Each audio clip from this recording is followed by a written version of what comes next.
Welcome to Luca is a Billionaire, where the only thing I invest in is your answers. You start by gathering the invoice and any price lists. This gives you the list price and the stated trade discount. Once done, confirm whether the discount is a single percentage or multiple sequential discounts because that changes the math. Make sure you note unit counts and unit price so you can compute totals. Now compute the gross amount, quantity times unit price. That gross is the base for the trade discount calculation, not the post-tax or cash discounted amounts. Next, calculate the discount amount. For a single trade discount, multiply gross by the discount percent.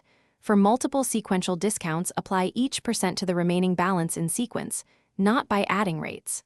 For example, apply a 10% then 5% by reducing gross by 10% then by 5% of the reduced amount. Once you have the total trade discount, subtract it from gross to get the net price. Record intermediate values so you can audit each step if needed.